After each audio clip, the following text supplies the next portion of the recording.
usual place where ELSA holds its international council meetings when we are in Croatia. I think this is my third one, and actually I was always a senior when they were held here, but we had a president's meeting long ago in the summer of '93 in the same city, so much before many of you, or literally all of you, were born. Opatija was a friendly host to fellow ELSA members. It's a great pleasure to be here. It's great that current generation of Croatian colleagues, young law students like our president, Mr. Matijević, actually organized and are hosting this ICM. I thank first of all of them. I greet the president of ELSA, one of my successors, Mr. Machado, and all of you who have come here. You will see later on in the panel that the European Law Students Association in Croatia is actually pretty influential organization in terms of the people who, after having experienced ELSA at the early stage of our legal careers, took on further steps in their development, in their professional, expert, political, legal positioning. That today, as you can see here, we have the president of Croatian Bar Association who is with us, and also from my generation of ELSA, Vice Governor of the Croatian National Bank, one of the founders of ELSA in Croatia, Neven Branković, one of the key people in the Croatian business sector, and number two in one of our biggest private companies, Atlantic. To mention a few, Croatian judge at the European Court of Justice, Siniša Rodin, also one of the founding members of ELSA. Some other people are ambassadors, former ministers, probably most of you future ministers. We will make sure that you follow up in a good way, but this is indeed an example for you to understand how much for all of us ELSA was an eye-opener. You are living in different international contexts, different technological contexts. This was a deliberate comment by Mr. Matijević that I was the first president of ELSA to open an email account. Can you imagine that? In 1993, I had to go to a center which was called the Center for Computers of Croatia, Srce. They will know what I'm referring to.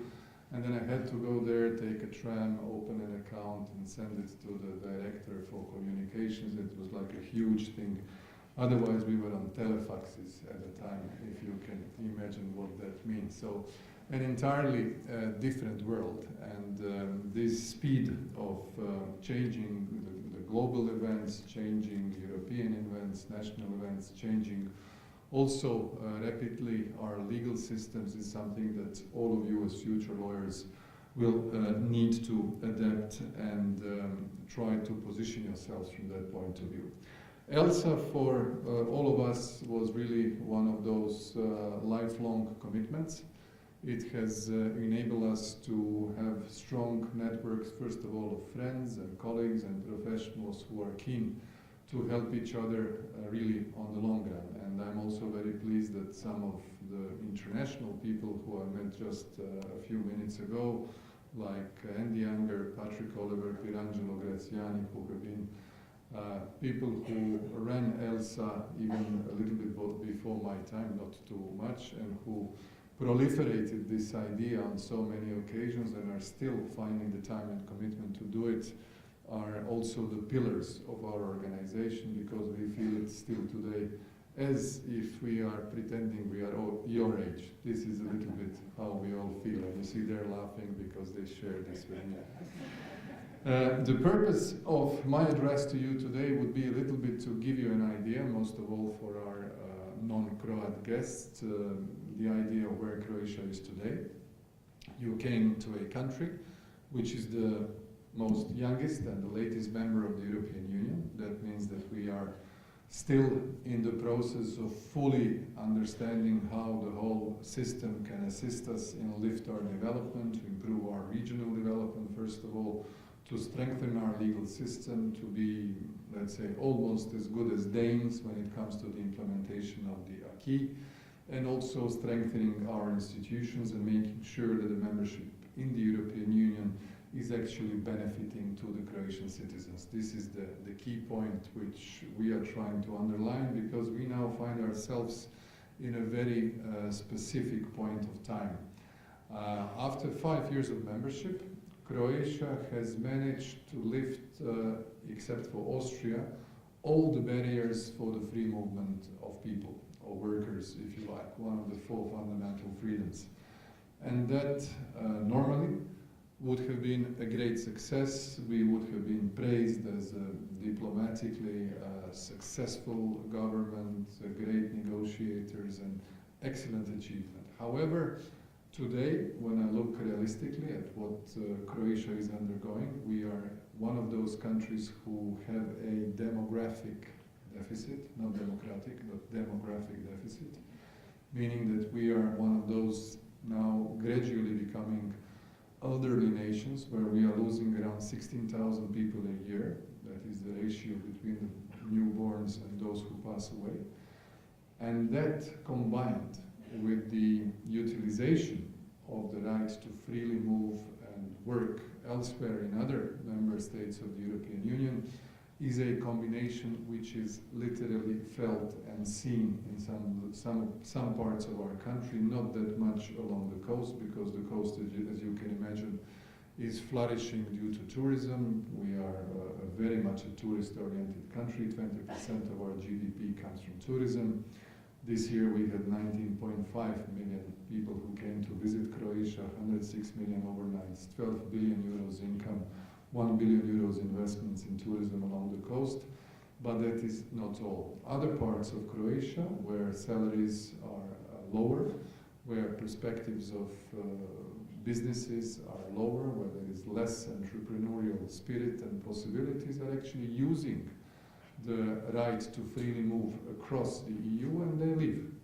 They go to more or less usually to the Western European countries where salaries are higher, and we are now right at the gap where people use one part of what the European Union offers, while the other part, which is the consummation of solidarity, consummation of cohesion funds, which is supposed to lift those parts of the European Union and the regions of member states to at least 75% of the development of average of the EU, is somehow not being done on an equally fast pace. And this is the tricky part. So you get to move freely, but at the same time, the EU funds which are supposed to lift our development, strengthen our economy, small businesses, farmers, invest in innovation, in research, in education, this is actually not being done at the same pace. And this is in a way being felt, and that's why mixed with, let's say, general economic and social situation, mixed with the ramifications of the migratory crisis that Croatia also felt very extensively in 2015 and 16, with the rise of populism across Europe, that we do not have anymore such a strong feeling among the population and the conviction about the positive stance towards the EU, but it is a little bit more blurred than it was when we held the referendum in 2012. However, I'm fully confident that the majority of Croats still very much support our membership in the European Union. They see the benefits, they see the potentials of growth, they see the potentials of having better living standard than it was actually before. So we are now trying to address this issue as a government in a very vigorous manner, trying to keep our policy strictly anchored within the magic triangle, which is called the fiscal consolidation, the structural reforms, and the investment. So everything that we do in our program, one way or another, fits in those three areas, where in particular we made excellent results last year fiscally, despite solving the biggest economic crisis of one of our agro-food economic giants being in difficulty. We managed to have 3.15 billion Croatian kunas of budgetary surplus, which has never happened in the previous governments and previous budgetary cycles. So we showed great resilience and great discipline when it comes to the fiscal consolidation. That is the objective of my government, to continue doing the same exercise and simply taking on the benefit of very good side of the income side of the budget, which has been very positive. Also, when it comes to the structural reforms, Croatia is improving its business climate.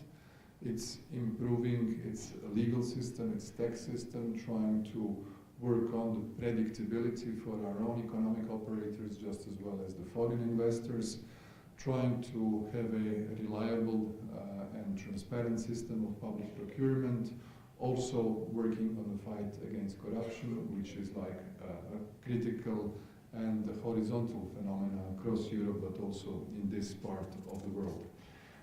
We are also very much working on the reform in the judiciary sector, where we did pass recently 6 laws, bringing rationalization in our map of courts, map of other legal bodies, but also trying to work on the digitalization and also improve something that will still come up, and that is the salaries of our judges and legal functionaries in general, because we feel that that would be one of the measures to prevent corruption, but also to motivate them and make an incentive for better work and thus diminish the backlogs in our judicial system.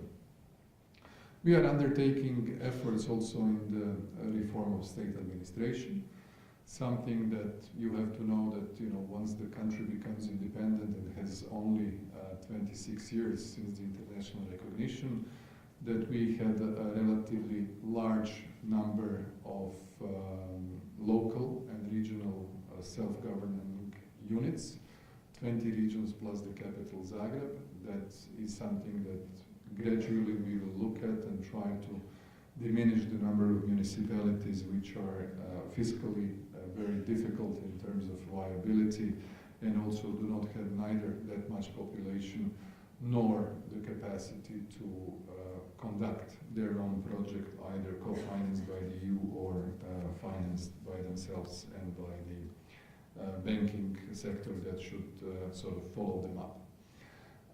We are also going through the exercise of very important tax reform. We have alleviated the tax pressure on citizens, on companies, in 2 waves in the last couple of years for more than 6.3 billion kunas. That's a little bit around 900 million euros. That is being felt. The average salaries have risen in the last 2 years. The minimum salary has risen. The pensions have been increased, and that's why we are now going through the exercise also of a pension reform, one of those important structural reforms which is on our agenda. The one which is still to come, which is very, very complex in our terms, it's the health sector, because it's the sector that generates the most debt. As many other former socialist countries, the Croats are used to have literally health services close to their home, accessible and basically for free. This type of mentality produces a lot of costs, given the fact that in pharmaceutical sector, the medicine is now getting cheaper, and the entire equipment in the health sector is of course more expensive than before. But with some of the tax alleviations that we did, we are trying to address this issue and sometimes redistribute the parts of the budget which were not spent on some other things, always trying to address the debt in the health sector. The key area of reform is education. We understand fully that if Croatia wants to catch up with those countries who are most, let's say, vigilant in terms of keeping up with the tendencies of the 4th industrial revolution based on 4 pillars, digitalization, innovation, competitiveness and investments, we need to invest in the higher education and research. That's why we have throughout the last 3 years increased the budget for higher education. We want our universities to be more competitive, to increase their quality, to keep them up with the best ones, not only in European way and globally. And this is one of the major objectives of my government, how to support them. Also, starting with the reform of the education at lower level, at primary school level, at the high school level, because this is where we have identified that our youth is getting less knowledge than they should be getting, and at some of the tests which are done European-wide, the results that they're achieving are not the ones that we would like to prefer, and we want them to be far more better, more knowledgeable, and eventually more competitive at the European labor or global labor market. When it comes to the next steps of the Croatian government's policies, we will continue to work on something that we have been the most rapid government on the EU side recently, and that is lowering the ratio of the debt in our GDP. We have managed to come from 2015-16, when it was up to the 85%, now it's around 76. We intend that the statistics for this year will bring it below 75, and the objective is in 2021 to have it below 65%.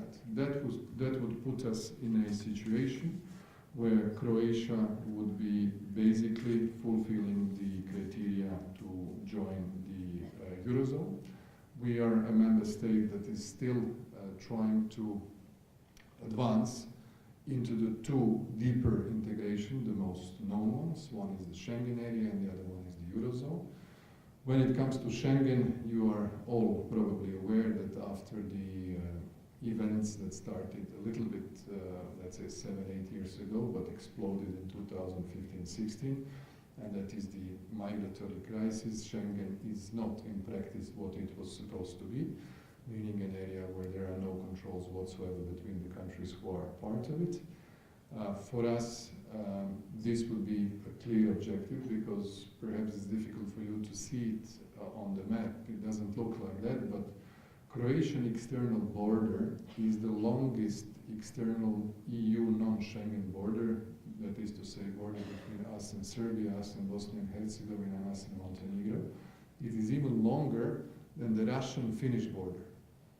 You'd be surprised. I was just talking to my Finnish colleague, and this border that I just mentioned is 26 kilometers longer. That means that it takes a lot of effort to guard it, especially to protect our borders from the illegal migrations. This is the key item on the agenda in many of the member states of the European Union, also in our country, because we are one of those countries that is on the so-called Eastern Mediterranean Western Balkans route. That is the only land route, because the West Mediterranean and the Central Mediterranean are basically routes which are usually crossed by the sea. This one, once people come from Turkey to Greece, and that is the usual way that the migrants come to this part of Southeast Europe, they continue on Greece, Macedonia, Serbia, Montenegro, Bosnia and Herzegovina, and then towards Croatia. And that makes us one of those frontier countries when it comes to the European Union policies on guarding the future, let's say, external Schengen border. That is why we are being currently very vigilant in fulfilling not only the legal acquis of Schengen, but also increasing our operational capacities. Croatia has on a daily basis 6,500 border police guarding this very long border and trying to respect our legal system, but also European and international norms. This is what we will continue to do in the future in a very vigilant manner. The other objective is joining the Eurozone. For us, Croatia, you probably are not aware, but we held a referendum on EU membership in January 2012.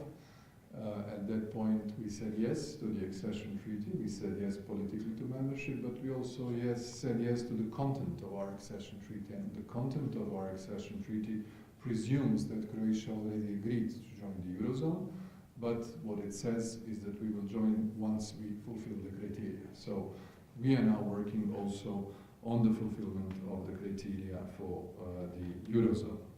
We believe that with the introduction of the euro, the currency risk disappears, that the interest rates will be reduced, that the price comparability will be easier, and that the cross-border payment costs will be reduced. This is something that has been the experience of all of the countries who joined. This will help us, especially given the fact that we are very much Euroized country, and that it will stimulate our international trade, it will facilitate the stay in Croatia for most of the European tourists actually who visit our country.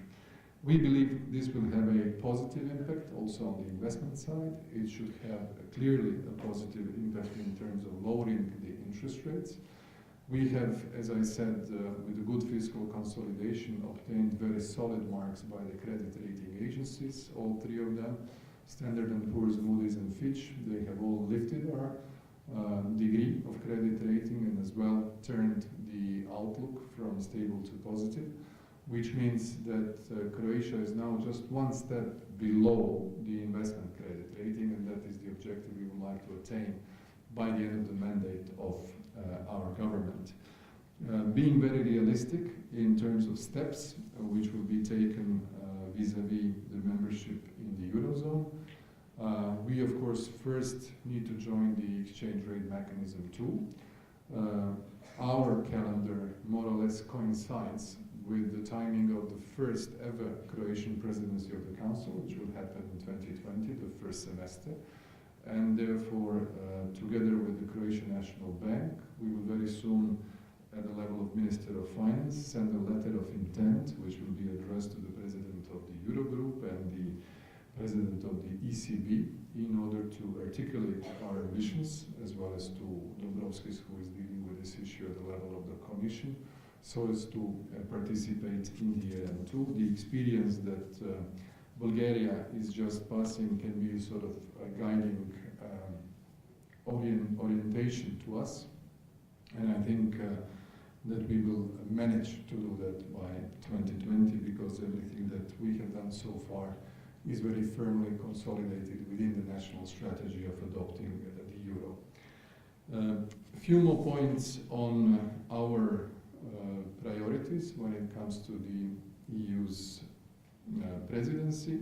It is clear that a 6-monthly presidency can more or less contribute to the overall continuity of EU policy. However, the timing of our presidency looks very challenging and demanding, because 2019 will be the year when the institutions will change their composition. There will be the elections for the European Parliament on the 26th of May.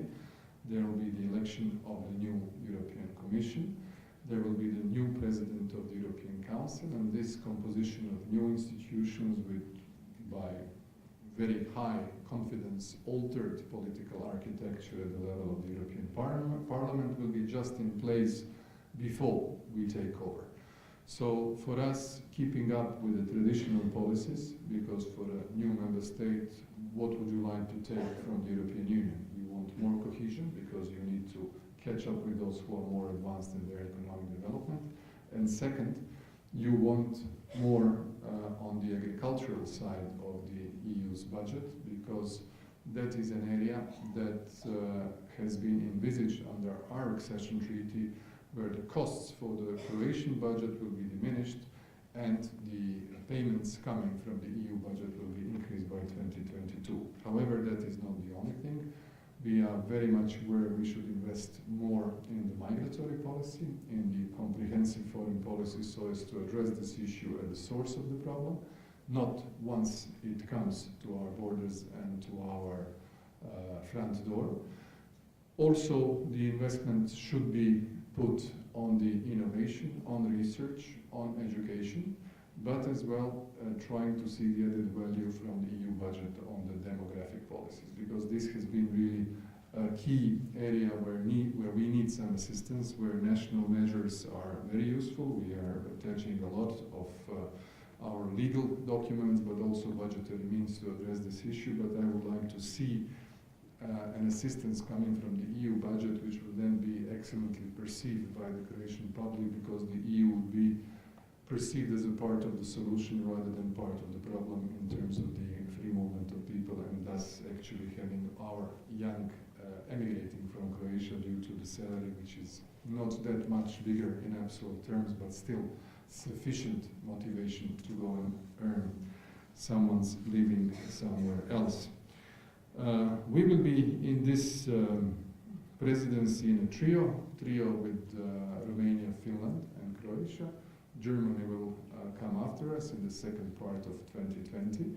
There will be one big event that we shall organize, and that will be a summit between the European Union, heads of state and government, and the countries in our region, the Western Balkans or Southeast European countries. We would like to send a very strong signal to them and make some sort of a calendar of a realistic assessment how they could advance faster towards the European Union, which is a common destination for the national policies of all 6 countries which are in our neighborhood. That is Bosnia and Herzegovina, Serbia, Montenegro, Albania, Macedonia, and Kosovo, all of them in their specific situation, literally divided into 2, meaning Montenegro, Serbia most advanced, then Albania and Macedonia, and then Kosovo and Bosnia and Herzegovina trying to catch up. A few points on the critical dossier, the dossier which is on the agenda today, and that is the story of Brexit. As you are probably following, the very turbulent events in the United Kingdom and the more or less finalized negotiations. Our position and my personal position, even back when I was a member of the European Parliament, ever since I heard the announcement by the time UK's Prime Minister to hold a referendum on United Kingdom's membership in the European Union, I always felt it wasn't very smart to put something in front of the people that you already have. I had a lot of understanding for Croatia, who was not a member of the EU, to vote on whether we should join, but to have a referendum on something that you already have, and you had it for more than 40 years, I found the initiative bizarre, risky, and unnecessary, and always said that if it goes bad, it will be a lose personally for the Prime Minister at the time, which is now confirmed. It will be a lose scenario for UK itself. It will be a lose scenario for the European Union.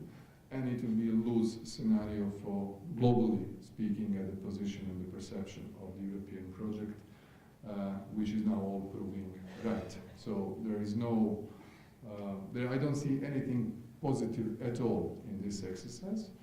So I said to my colleagues at the dinner of the European Council, the last one which we had about 3 weeks ago, when it wasn't very clear that this deal, which was achieved a few days ago, or a few nights ago, was going to be on the table, and we see how difficult it is for Theresa May to sell it to members of the cabinet, let alone to the MPs in the House of Commons, that if the European Union didn't meddle or sort of got mixed up with the decision when the referendum was called, we didn't get involved in the referendum campaign at all, we sort of stayed aside, and traditionally said this should be the internal issue of every single member state, which I think is wrong.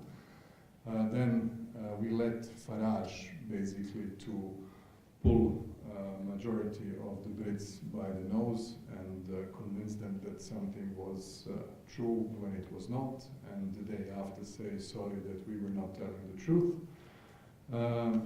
We, however, as the Union, got involved in the Brexit negotiations, and that means that immense effort by experts, by lawyers from all walks of disciplines were actually hands-on for 2 years. Not only the Commission, narrow team around my friend Michel Barnier, but from all member states.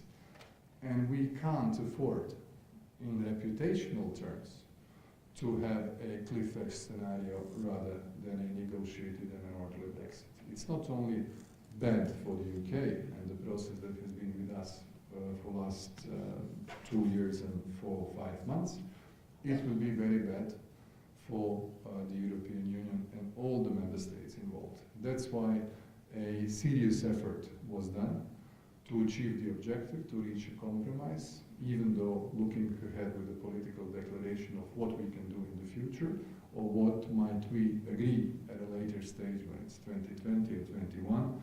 So from the Croatian perspective, even though we will be the least affected member state when it comes to the UK's withdrawing from the EU membership. Still, we feel politically better any orderly deal on withdrawal agreement rather than a cliff edge scenario where the UK becomes overnight in 0001 on the 30th March a third state vis-a-vis the EU membership. And that's why the effort and the speed with which Donald Tusk has announced the extraordinary European Council on the 25th of November is being done in such a dynamic pace. Voila, I believe this should be enough, more than I thought I was going to speak, but I realized from the preparatory talks that we had with President of ELSA Croatia, your friend Matijević, that this is the right moment for you to give you an idea of the state of play of the country where you are today and where we are going, all of this in the context of our mutual ELSA membership. Thank you very much for being in Croatia.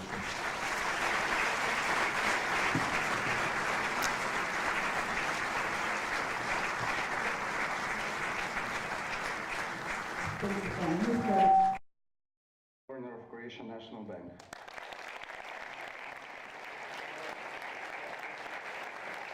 We also have some leading people from financial. Initiative, for without we wouldn't be executed by secretaries. We have a little fun fact for about how Plenković, the Prime Minister of Republic of Croatia, during today's discussion and the program and about ELSA spirit, Croatia, Mr. Andreja Plenković. We also have and now it's turn to ask anything you want. cultures, furthering the legal education. Apart from planting the seed of ELSA Croatia, Mr. Plenković, we are truly happy that last year on 25th